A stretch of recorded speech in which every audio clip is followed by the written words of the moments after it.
Good morning students. हम GST की study कर रहे हैं आईसीएआई के स्टडी मटेरियल से। अब पेज नंबर है 1.33। लास्ट क्लास में हमने डिस्कस कर लिया था कि जीएसटी के आने से क्या क्या बेनिफिट्स हुए हैं कंट्री को, इकोनॉमी को, इंडस्ट्रीज़ को, कस्टमर्स को। अब एक एग्जांपल मैंने दे रखा है क्विज टाइम के तौर पर। Presently dash is leviable on dash petroleum and diesel. आप पढ़ चुके हैं कि petrol, diesel, aviation turbine fuel, natural gases, crude oil, ये अभी जीएसटी और alcoholic liquor for human consumption, ये जीएसटी के दायरे में नहीं आते। ये 5 आइटम यानी petroleum, crude, diesel, petrol, aviation turbine fuel, natural gas उस दिन से जीएसटी के दायरे में आएंगे जब जीएसटी की जो कमेटी है, जिसे जीएसटी काउंसिल बोलते हैं, वो डेट नोटिफाई करेगी।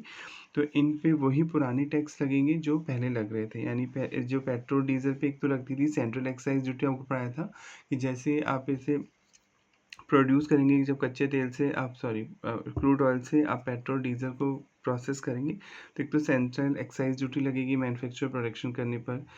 सेंट्रल सेल्स टैक्स भी लगेगा। अगर आप एक स्टेट से दूसरे स्टेट सप्लाई करेंगे इंटर स्टेट पहले तो सीएसटी भी लगेगा, और वैल्यू एडेड टैक्स भी लगेगा विद इन स्टेट बेचेंगे आप, राइट। तो एक तो इन पे जीएसटी तो क्या लगता नहीं है, सेंट्रल एक्साइज ड्यूटी लगेगी मैन्युफैक्चर प्रोडक्शन करने पर। अगर एक स्टेट से दूसरे स्टेट बेचते हैं तो सीएसटी लगता था पहले, और अभी भी लग रहा है उन प्रोडक्ट्स पर जो जीएसटी के दायरे पे नहीं आते, उन्हें उन पर सीएसटी लगता है। अगर इंटर स्टेट है, एक स्टेट से दूसरे स्टेट जा रहा है सामान तो। और एक वैल्यू एडेड टैक्स लगता है, इसे सेल्स टैक्स भी बोल सकते हैं। विद इन स्टेट बिक रहा है इंटर स्टेट तो वैट लगता है। स्टेट एक्साइज ड्यूटी नहीं लगती है पेट्रोल डीजल पर, क्योंकि वो सेंट्रल गवर्नमेंट चार्ज करती है, स्टेट का पास पावर नहीं है। तो ये तीनों स्टेटमेंट सही हैं यहाँ पर। मोस्ट अप्रोप्रिएट ऑप्शन हो गया सेकंड, थर्ड और fourth. Clear. Next, constitutional provision क्या है जीएसटी के लिए। कॉन्स्टिट्यूशनल प्रोविज़न क्यों पढ़ाए जा रहे हैं यहाँ पे, क्योंकि इंडिया में सारे लॉ कॉन्स्टिट्यूशन पे बेस्ड होते हैं। कॉन्स्टिट्यूशन सुप्रीम लॉ है, सुप्रीम बुक है इंडिया की। जो भी कानून आप बनाएंगे वो कॉन्स्टिट्यूशन के अकॉर्डिंग होने चाहिए। अगर कोई भी लॉ बना रहे हैं, कोई रूल्स रेगुलेशन, किसी भी तरह की आप एक्ट बना रहे हैं, वो प्रोविज़न उसमें जो है वो कॉन्स्टिट्यूशन के अकॉर्डिंग होने चाहिए। अगर वो कॉन्स्टिट्यूशन से मैच नहीं हो रहे तो वो लॉ नल एंड वॉइड हो जाएगा। यानी स्टार्टिंग से वॉइड मतलब व्यर्थ माना जाएगा, बेकार समझा जाएगा। इसे कुछ कॉन्स्टिट्यूशनल प्रोविज़न आपको कॉन्सेप्ट क्लियर के पढ़ने के लिए यहाँ पढ़ाए जा रहे हैं, ताकि आपकी कॉन्सेप्ट क्लियर हो जाए कि जब भी कोई कानून बनता है तो कैसे बनता है इंडिया में, उसमें उस कानून में क्या क्या रिक्वायरमेंट होनी चाहिए कि वो कॉन्स्टिट्यूशन से मैच हो जाए। तो India has a 3 tyre federal structure. 3 तरह का स्ट्रक्चर है इंडिया में। यानी तो सेंट्रल गवर्नमेंट भी बना लेवल है, एक स्टेट का लेवल है, एक लोकल अथॉरिटी होती है, जैसे पंचायत हो गई, म्यूनसिपल कॉर्पोरेशन हो गई, ये भी रूल्स रेगुलेशन बनाते हैं। तो 3 तरह का स्ट्रक्चर है इंडिया में फेडरल। कंप्राइजिंग मतलब इंक्लूडिंग द यूनियन गवर्नमेंट आती है, जिसे आप सेंट्रल गवर्नमेंट बोल सकते हैं। द स्टेट गवर्नमेंट आएगी इसमें, एंड द लोकल गवर्नमेंट आएगी, यानी पंचायत और तहसील और नगर निगम। द पावर टू लेवी मतलब चार्ज करना, tax and duties is distributed among the 3 tyres of government. तीनों में डिवाइड की गई है पावर, कौन किस पे टैक्स देगा, in according with the provision of the Indian constitution, भारतीय संविधान के according. The constitution of India is a supreme law of India, ये भारत का सुप्रीम कानून है। It consist of a preamble. Preamble मतलब क्यों लाया गया है कॉन्स्टिट्यूशन, बैकग्राउंड क्या है। प्रीएम्बल में होता है, प्रीएम्बल में कॉन्स्टिट्यूशन के लिखा गया है जनता के द्वारा जनता के लिए, यानी जो कॉन्स्टिट्यूशन है वो जनता के द्वारा ही बनाया गया और जनता के लिए बनाया गया है। 25 पार्ट्स हैं इसमें, कंटेनिंग 444 आर्टिकल हैं। आप पढ़ चुके हैं एक्ट में सेक्शन होते हैं, कॉन्स्टिट्यूशन में आर्टिकल होते हैं। क्योंकि कॉन्स्टिट्यूशन को सुप्रीम दिखाना है, उसमें सेक्शन की जगह आर्टिकल मेंशन किए जाते हैं। और 12 स्केड्यूल होते हैं। सूची जो है, तो जो इंडियन कॉन्स्टिट्यूशन है वो सुप्रीम लॉ है इंडिया का। इसमें एक तो प्रीएम्बल आता है, 25 पार्ट्स आते हैं, 448 आर्टिकल्स आते हैं और 12 स्केड्यूल आते हैं। पावर टू लेवी यानी चार्ज करना, कलेक्ट करना टैक्स, वेदर डायरेक्ट और इनडायरेक्ट। इमर्ज मतलब जनरेट होता है from the constitution of India, यानी कॉन्स्टिट्यूशन पावर देगा तभी आप पब्लिक से डायरेक्ट या इनडायरेक्ट वे में टैक्स ले सकते हैं। In case any tax law B it an act, अगर कोई भी कानून लॉ बनता है वो एक एक्ट हो सकता है, कोई रूल बना रहे हैं, कोई नोटिफिकेशन हो रहा है, कोई ऑर्डर दे रहा है, is not in conformity with the constitution, पर वो कॉन्स्टिट्यूशन से मैच नहीं हो रहा है, यानी कॉन्स्टिट्यूशन कुछ और बोल रहा है और आपने जो कानून बनाया वो कुछ और है, मिसमैच हो रहा है। It is called ultra vires. Ultra vires मतलब उस सरकार ने अपनी पावर का वायलेशन किया है, वे कॉन्स्टिट्यूशन को ध्यान में रखते ही, चाहे वो स्टेट गवर्नमेंट हो, चाहे वो लोकल अथॉरिटी हो, चाहे वो सेंट्रल गवर्नमेंट हो, आप अपनी पावर को यूज़ करेंगे। अगर आप कॉन्स्टिट्यूशन से मिसमैच करते हुए कोई कानून बनाते हैं तो माना जाएगा आपने अल्ट्रा वायरस काम किया। अल्ट्रा वायरस मतलब बियॉन्ड द पावर, मतलब अपने अधिकार से बाहर जाके काम किया। The constitution and is illegal, और वो गलत माना जाएगा, एंड वॉइड, वॉइड मतलब व्यर्थ हो जाएगा, स्टार्टिंग से वो बेकार हो जाएगा कानून। Thus, a study of the basic provision of the Constitution is essential. इसलिए आपके लिए Constitution की एक basic study आपको पता होना चाहिए Constitution क्या चाहता है, for understanding the genesis of the various taxes, कि कैसे taxes generate होते हैं इंडिया में as per the Constitution being imposed, लगाए जाते हैं in India. The significant provision of the Constitution relating to taxation are, यहाँ पे केवल tax से related provision आपको पढ़ाए जा रहे हैं। आर्टिकल 265, आर्टिकल 265 में स्पेसिफिकली मेंशन है कि जब भी कोई टैक्स लेना है सरकार को, चाहे वो स्टेट गवर्नमेंट हो चाहे वो सेंट्रल गवर्नमेंट हो, एक कानून बना के ही आप ले सकते हैं। बिना कानून बनाए आप जनता से कोई टैक्स कलेक्ट नहीं कर सकते हैं। Article 265 of the constitution of India prohibit मतलब रोकता है, आर्बिट्री मतलब मनमानी करके, आर्बिट्री मतलब होता है मनमानी ढंग से कलेक्शन ऑफ टैक्स, यानी मनमाने ढंग से कोई टैक्स कलेक्ट नहीं होगा। एक प्रॉपर कानून बनाइए, उसके बाद ही आप जनता से टैक्स ले सकते हैं। इट स्टेट ये बताता है that no tax shall be levied, कोई टैक्स नहीं लगाया जाएगा और कलेक्ट किया जाएगा except by authority of law, यानी जब तक कोई लॉ का कानून नहीं बनता है, लॉ की कोई ऑथोरिटी नहीं है, तब तक आप जनता से कोई टैक्स कलेक्ट नहीं कर सकते। The term authority of law means the tax imposed to be levied लगाया जाएगा must be within the legislative competence, आपके अधिकार में आना चाहिए पहली बात तो, यानी वो स्टेट का टॉपिक है तो स्टेट गवर्नमेंट बनाएगी, सेंटर का टॉपिक है तो सेंट्रल गवर्नमेंट लगाएगी, of the legislature imposing the tax. Article 245 further बताता है part 11 of the constitution deal with the relationship between the union and state, इन दोनों का रिलेशन बताता है कौन किस पे टैक्स लगाएगा। The power of enacting the law is confirm on the parliament, जो कानून बनाने की पावर है एक तो संसद के पास है parliament, and on legislature of the state, legislature of state मतलब विधानसभा, तो राज्य में विधानसभाएं होती हैं, हर राज्य की विधानसभा है, ठीक है, जहाँ चीफ मिनिस्टर बैठते हैं, मंत्री बैठते हैं राज्य के, तो उसे लेजिस्लेचर ऑफ स्टेट बोलते हैं Vidhan Sabha, by article 245 of the constitution.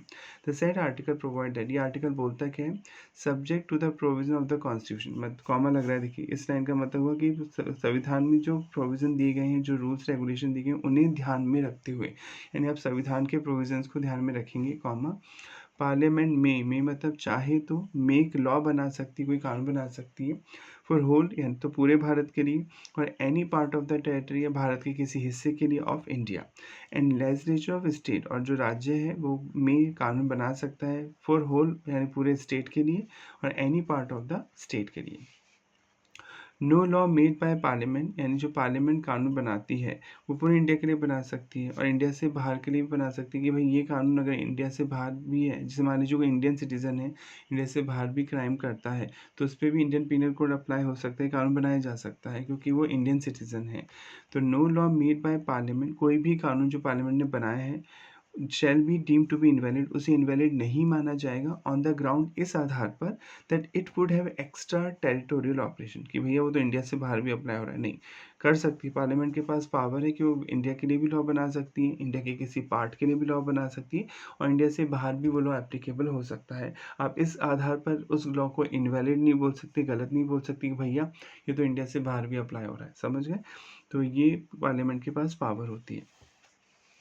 Article 246 क्या बोल रहा है, it gives the respective authority चाहे वो यूनियन चाहे स्टेट को पावर देता है गवर्नमेंट को कि वो टैक्स लगा सकते हैं, यानी पहले तो कानून बनाइए आर्टिकल 245 के अकॉर्डिंग, कानून बनाने के बाद ही आप उस कानून को इम्पोज कर सकते हैं, टैक्स लगा सकते हैं।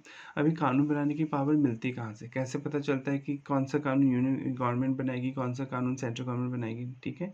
तो एक आर्टिकल 246 है, इसके 7th शेड्यूल में 7वीं सूची में 3 लिस्ट दे रखी हैं। इन 3 लिस्ट में एक है यूनियन लिस्ट, जिसपे केवल सेंट्रल गवर्नमेंट ही कानून बनाएगी। इस लिस्ट में बहुत सारे टॉपिक हैं, वो टॉपिक लर्न नहीं करने होते, बस आपको ये पता होना चाहिए कॉन्सेप्ट के लिए कि जो यूनियन लिस्ट में टॉपिक आते हैं उन पर केवल केंद्र सरकार ही कानून बना सकती है। स्टेट लिस्ट में जो टॉपिक आते हैं only state has exclusive power to make law, यानी स्टेट गवर्नमेंट ही कानून बना सकती है। कॉन्करेंट लिस्ट में जो टॉपिक आते हैं वो मिक्स टॉपिक होते हैं, यानी वो मिक्स लिस्ट है, इस पर स्टेट गवर्नमेंट भी कानून बना सकती है और सेंट्रल गवर्नमेंट भी बना सकती है, पर ऑब्वियसली अगर सेंट्रल गवर्नमेंट बना देती है तो वही कानून प्रिवेल करेगा स्टेट पे। It contains 3 lists which enumerate, जो बताती है the matter under which the union and state government have the authority to make law, यानी कौन सी सरकार किस सब्जेक्ट पे कानून बनाएगी। यूनियन लिस्ट इट कंटेन, इसमें इंक्लूड है the matter in respect of which the parliament यानी central government has exclusive right to make law, यानी जिस संसद के पास अधिकार है, यानी सेंट्रल गवर्नमेंट के पास राइट है कि वो कानून बना सकती है। State list, it contain the matter in respect of which state government has the exclusive power to make law, यानी केवल स्टेट गवर्नमेंट ही कानून बना सकती है। Concurrent list, it contains the matter in respect of which both the central and the state government have power to make law. इसमें दोनों कानून बना सकते हैं। Entries 82 to 91 of list one, and जो सेंट्रल गवर्नमेंट की लिस्ट है, entry मतलब जैसे हम पॉइंट बोलते हैं इसमें first point, second point, third point, इसमें बोलते हैं entry 1, entry 2, entry 3 like that. तो जो एंट्री नंबर 82 से 91 के पॉइंट है of list one, enumerate the subject, वो इसमें वो टॉपिक लिखे हुए हैं, वो सब्जेक्ट लिखे हुए हैं with the central government has power to levy tax, जिन पे केंद्र सरकार लगाएगी tax. Entries 45 to 63 of list second, enumerate the subject, इसमें वो सब्जेक्ट आते हैं with the state government have the power, जहाँ पे स्टेट के पास पावर है to levy taxes. Parliament has a further power to make any law for any part of India. ये पढ़ चुके हैं आप, संसद के पास पावर है कि पूरे इंडिया के लिए वो कानून बना सकती है। नॉट कंप्राइज इन स्टेट, भले वो स्टेट लिस्ट का टॉपिक में नहीं है वो लिस्ट में, पर संसद के पास तो पावर है। Even if such matters including the state list, और चाहे वो स्टेट लिस्ट में, यानी स्टेट लिस्ट का कोई टॉपिक है या स्टेट लिस्ट में कोई टॉपिक नहीं है, फिर भी पार्लियामेंट के पास पावर है कि वो पूरे इंडिया के लिए कोई कानून बना सकती है।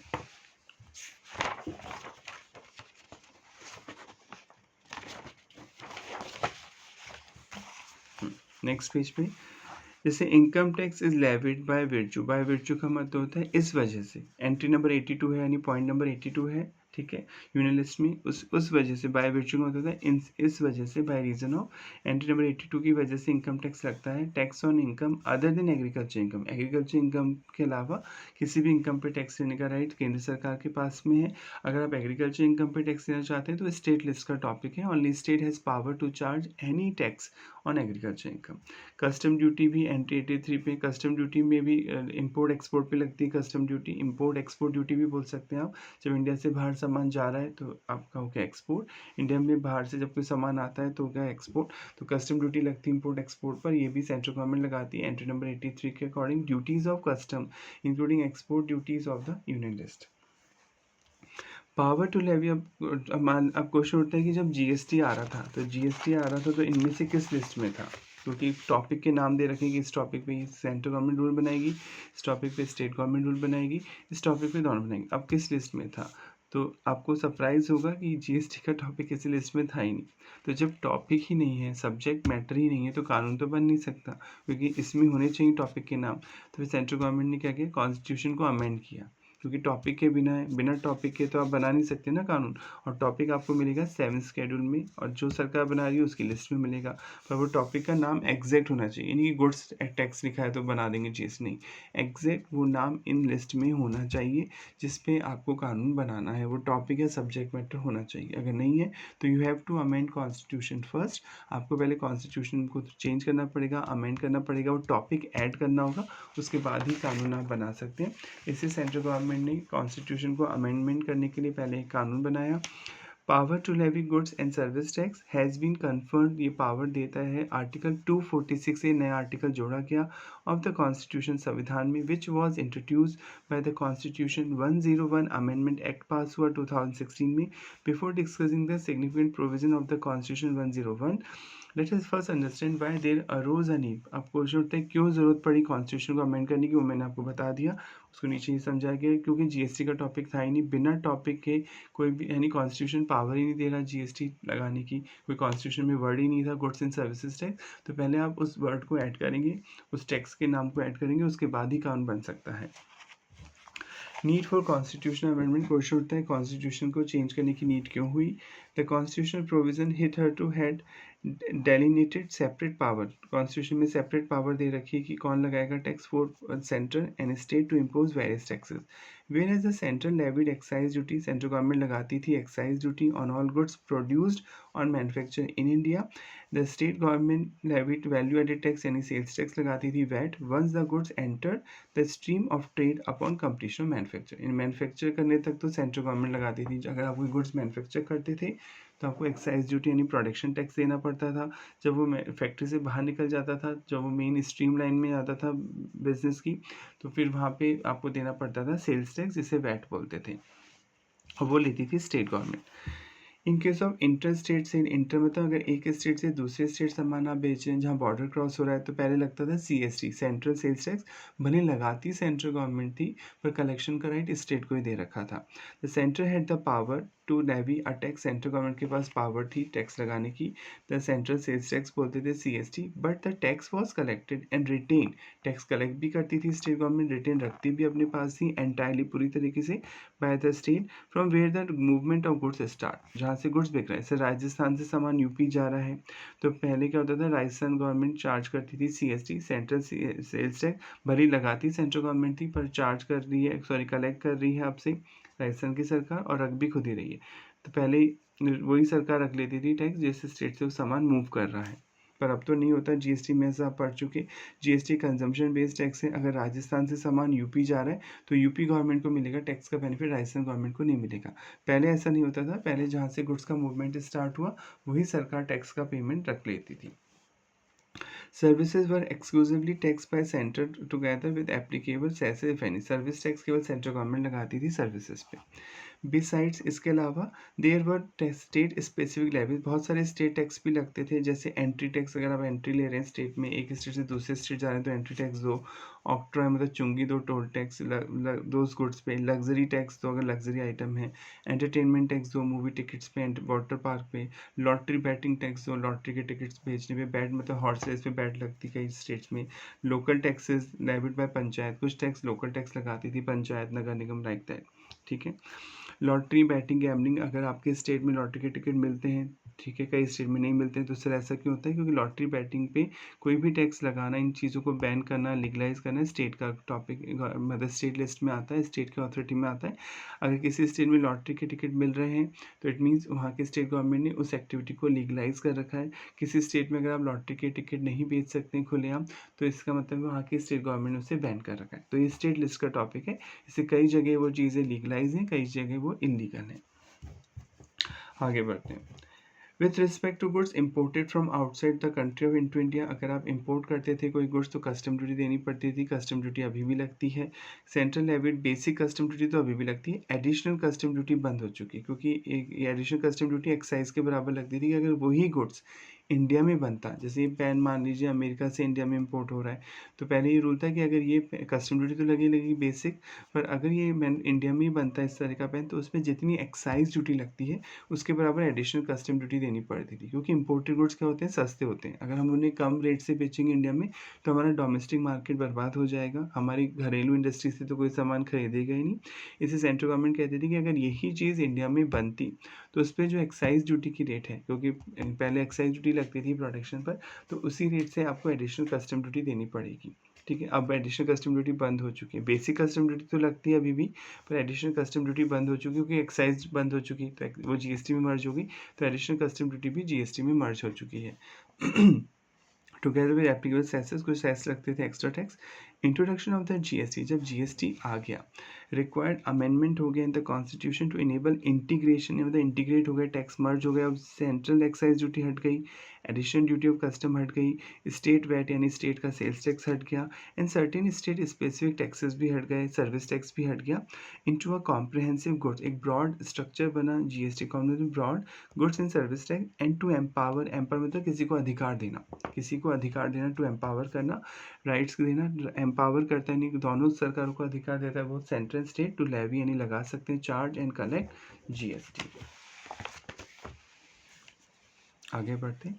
कॉन्सिक्वेंटली एज ए रिजल्ट, परिणाम स्वरूप कॉन्स्टिट्यूशन 101 अमेंडमेंट एक्ट लाया गया, क्योंकि GST का टॉपिक था ही नहीं, बिना टॉपिक के आप कानून बना नहीं सकते, पहले कॉन्स्टिट्यूशन में पावर होनी चाहिए, इसलिए आपने कॉन्स्टिट्यूशन को अमेंड किया, वॉज पास। आगे लिखा है hereinafter refer to CC, मतलब शॉर्ट में बोलेंगे, वैसे पूरा नाम क्या है, कॉन्स्टिट्यूशन अमेंडमेंट एक्ट, आप इसे शॉर्ट में बोल सकते हैं CAA एक्ट।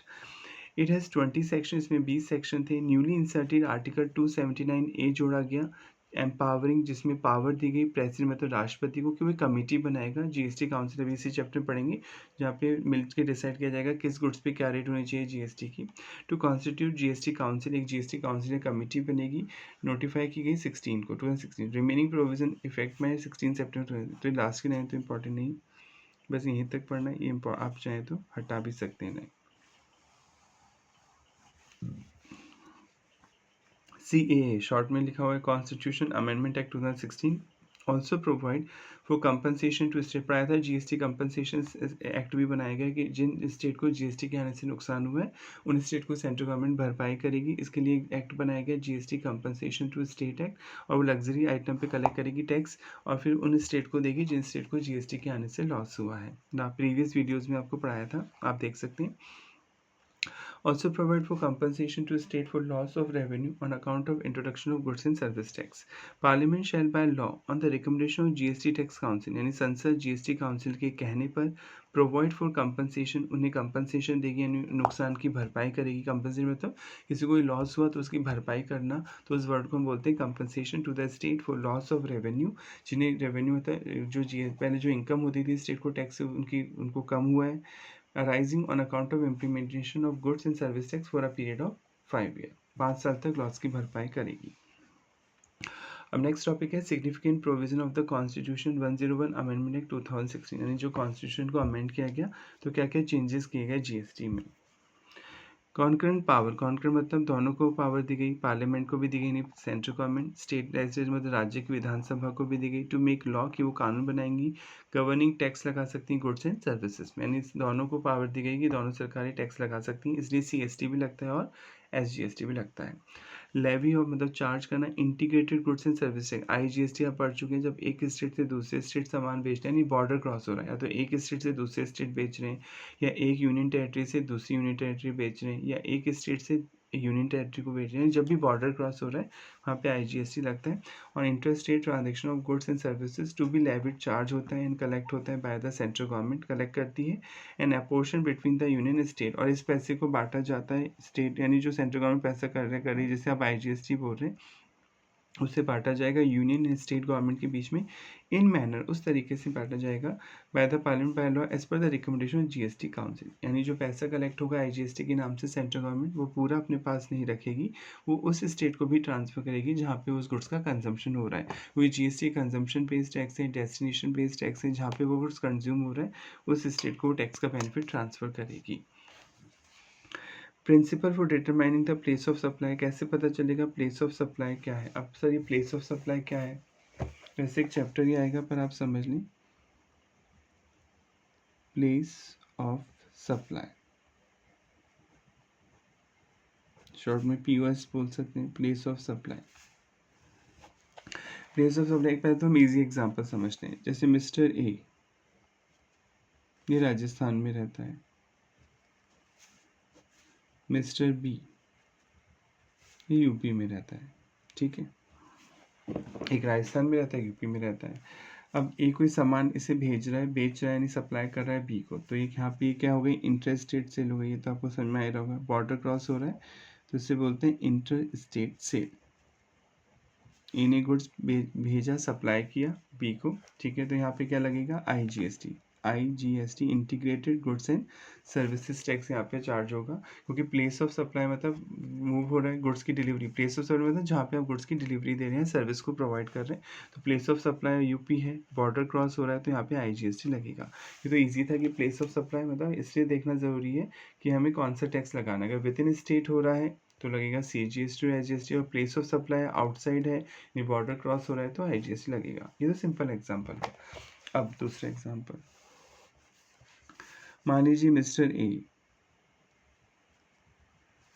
ठीक है, विजिट करते हैं गुजरात घूमने जा रहे हैं, ये राजस्थान का है और गुजरात घूमने जा रहे हैं कार से, बाय सेल्फ ड्राइव, खुद ड्राइव करके गुजरात जा रहे हैं, कई लोग जाते हैं स्टेट क्रॉस करके। अब इसके पास जो कार है उसका रजिस्ट्रेशन नंबर कहाँ का होगा, राजस्थान का, राइट, आपके पास रजिस्ट्रेशन नंबर राजस्थान का होगा, राजस्थान की गाड़ी पता लग जाता है नंबर देखे कि राजस्थान की गाड़ी है, ये महाराष्ट्र की, राइट, रजिस्ट्रेशन नंबर होगा आपके पास राजस्थान का। अब मान लीजिए गुजरात में अहमदाबाद में आप इसकी गाड़ी ख़राब हो जाती है, इसकी गाड़ी ख़राब हो गई, अब ये जाएगा सर्विस सेंटर पे, सर्विस सेंटर बोलेंगे भैया आपका 20,000 रुपये का एक्सपेंस होगा, खर्चा आएगा, और जब वो सर्विस देगा सर्विस सेंटर तो सर्विस पे भी GST लगेगा, और मान लेते हैं GST की रेट है 10%, सपोज फॉर एग्जांपल। अब क्वेश्चन उठता है कि यहाँ पे कौन सा टैक्स लगाएगा वो, क्योंकि कार का रजिस्ट्रेशन नंबर तो राजस्थान का है, समझ रहे बात, राजस्थान का है। कार देखते ही वो सर्विस सेंटर वाला समझ जाएगा तो राजस्थान की गाड़ी है। और सर्विस सेंटर कहाँ का है, गुजरात का है।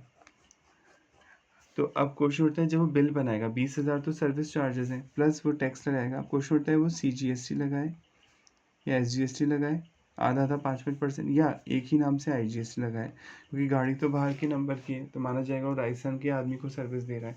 तो कैसे पता चलेगा? तो देखिए ऐसे बहुत से कन्फ्यूज़न हो सकते हैं। कोई आप में से कोई स्टूडेंट ये बोल सकता है, कोई भी जो वीडियो देख रहा है, कि भाई यहाँ पे तो CGST SGST लगेगा क्योंकि गुजरात में दी जा रही सर्विस। कोई बोलेगा नहीं नहीं, या तो गाड़ी तो राजस्थान की है ना, तो क्या हुआ, तो आप तो एक दूसरे स्टेट के आदमी को सर्विस दे रहे हैं, तो यहाँ पे IGST लगेगा। कन्फ्यूज़न होगा।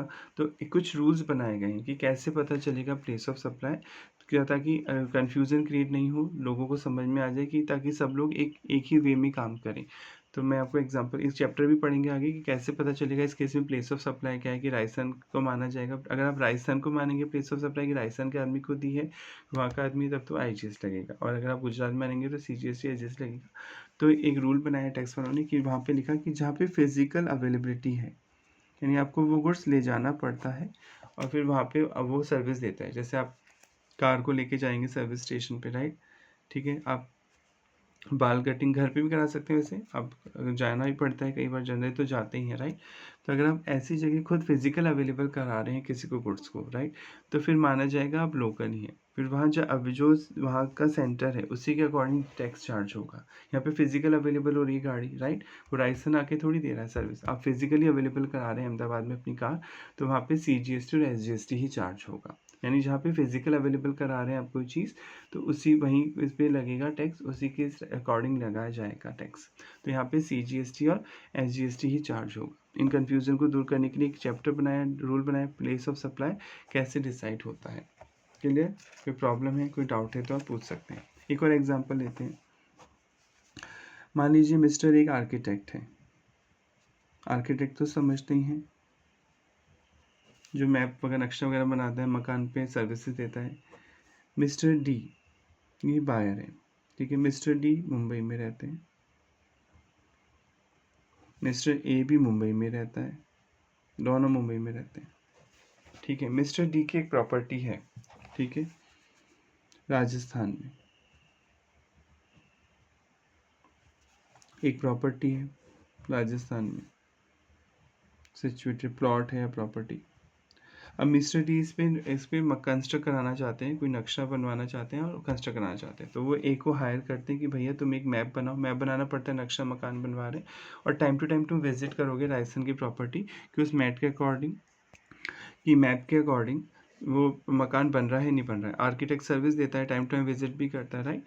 तो अब क्वेश्चन उठता है यहाँ पे अब क्या लगेगा, क्योंकि सर्विस देने वाला भी कहाँ पे रहता है, मुंबई में, महाराष्ट्र में। सर्विस लेने वाला भी कहाँ पे रहता है, मुंबई में, महाराष्ट्र में। यानी देने वाला लेने वाला एक ही स्टेट में रह रहे हैं, राइट। तो जब भी ये GST लगाएगा, वही पैसा लेगा, सर्विस दे रहा है सपोज 20,000 की, GST की रेट है 10%, तो 2,000 रुपये टैक्स भी लगाएगा। तो अभी IGST के नाम से लगाएगा या CGST के नाम से? अब कोई बोल सकता है आप में से, यहाँ पे तो CGST SGST लगेगा ना सर, दोनों देने वाला और लेने वाला एक ही स्टेट में, यानी जो सप्लायर है और जो रेसिपिएंट है। GST में सेलर वर्ड तो है नहीं, सप्लायर बोलते हैं, और बायर वर्ड नहीं है, बायर को रेसिपिएंट बोलते हैं। यानी जो सप्लायर है और रेसिपिएंट है वो एक ही स्टेट में रहते हैं, तो यहाँ पे CGST और SGST लगना चाहिए नहीं, ठीक है। इसी के लिए तो रूल, ये चैप्टर बनाया टैक्स वालों ने, ताकि कन्फ्यूज़न दूर कर सके। तो टैक्स वालों ने बोला कि अगर कोई सर्विस आप इमूवेबल प्रॉपर्टी के लिए दे रहे हैं, इमूवेबल तो समझते हैं, इमूवेबल प्रॉपर्टी जैसे एक जगह से दूसरी जगह नहीं ले जा सकते, जैसे लैंड और बिल्डिंग, राइट। अगर आप कोई सर्विस इमूवेबल प्रॉपर्टी के लिए देते हैं, तो जहाँ पे वो प्रॉपर्टी सिचुएटेड है वही माना जाएगा प्लेस ऑफ सप्लाई। जहाँ पे प्रॉपर्टी सिचुएटेड है उसे बोला जाएगा प्लेस ऑफ सप्लाई। तो प्लेस ऑफ सप्लाई कहाँ माना जाएगा, राजस्थान माना जाएगा। अब राजस्थान के में दे रहे हैं सर्विस, और देने वाला सप्लाई रहता कहाँ है, मुंबई। तो बॉर्डर क्रॉस हो रहा है, मुंबई का आदमी राजस्थान में सर्विस दे रहा है, बॉर्डर क्रॉस हो रहा है, तो अब यहाँ पे क्या लगाएंगे, IGST लगाएंगे। तो I hope place of supply का मतलब समझ में आ गया होगा। प्लेस ऑफ सप्लाई का देखना इसलिए ज़रूरी है कि एक तो ये पता चल सके कि वो इंट्रा स्टेट है सेल, यानी सप्लाई या इंटर स्टेट है, इसलिए प्लेस ऑफ सप्लाई देखा जाता है। अगर इंट्रा है तब विद इन स्टेट हो गया, तब तो CGST और SGST लगेगा, या UTGST लगेगा या यूनियन टेरिटरी है तो। और अगर एक स्टेट से दूसरे स्टेट जा रहे हैं यानी बॉर्डर क्रॉस हो रहा है तो IGST लगेगा। पर कुछ टॉपिक्स कंफ्यूजिंग होते हैं तो टेक्स्ट में एक चैप्टर ही बना रखा है प्लेस ऑफ सप्लाई को समझने के लिए, जो हम आगे पढ़ेंगे। तो प्रिंसिपल कैसे पता चलेगा, determining place of supply and when a supply take place in course of inter state trade. अगर इंटर स्टेट यानी एक स्टेट से दूसरे स्टेट जा रहा है, बॉर्डर क्रॉस हो रहा है, shall be formulated by parliament. Parliament बनाएगी लॉ कि कैसे डिसाइड करेंगे place of supply. GST will be levied on all supply of goods and services. GST सभी पे लगेगा except alcohol liquor for human consumption. आप पढ़ चुके, शराब पे GST नहीं लग सकता अगर आप शराब बनाते हैं ह्यूमन कंजम्पशन के लिए, मानव उपयोग के लिए, क्योंकि ये स्टेट लिस्ट का टॉपिक है। On the following product GST shall not be levied. In product पे भी अभी GST नहीं लगेगा टिल अ डेट, उस दिन तक, to be notified on the recommendation of the GST council. यानी इन 5 प्रोडक्ट पे GST लगेगा, पर किस दिन से लगेगा वो डेट GST काउंसिल बताएगी। पेट्रोलियम क्रूड कच्चा तेल, हाई स्पीड डीजल यानी diesel, motor spirit commonly known as petrol बोल रहे हैं या मोटर स्प्रिट बोल रहे हैं, नेचुरल गैस और एविएशन टर्बाइन फ्यूल जो हेलीकॉप्टर एरोप्लेन्स में डाला जाता है, इसे वाइट पेट्रोल भी आप बोलते हैं। इसे अभी भी जो है टैक्स की रेट अलग अलग है गुड्स पे, इन प्रोडक्ट्स पे अलग अलग स्टेट्स में।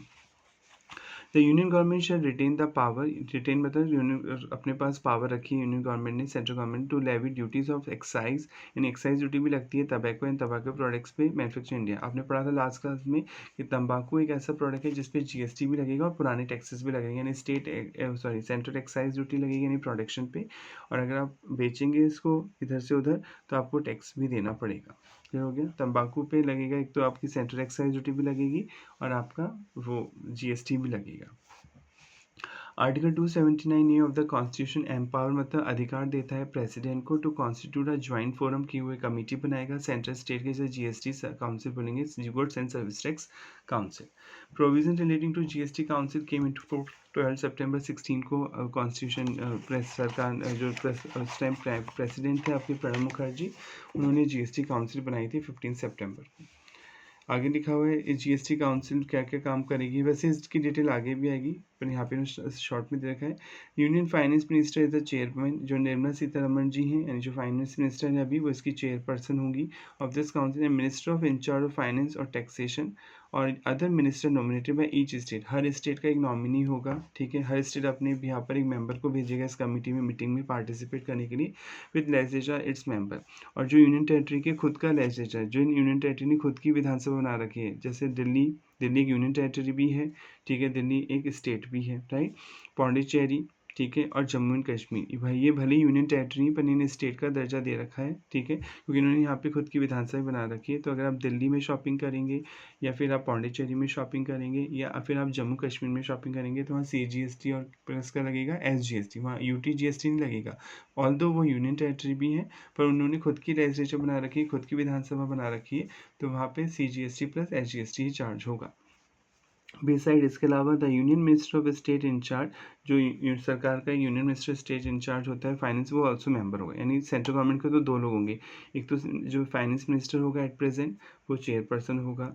फिर यूनियन मिनिस्टर जो सारे स्टेट का एक रेवेन्यू इंचार्ज है, वो इसका मेंबर होगा। तो 2 लोग तो सेंट्रल गवर्नमेंट के हो गए और बाकी हर एक लोग हर स्टेट का होगा, यानी जितने स्टेट है इंडिया में एक एक आदमी उसको रिप्रेजेंट करेगा।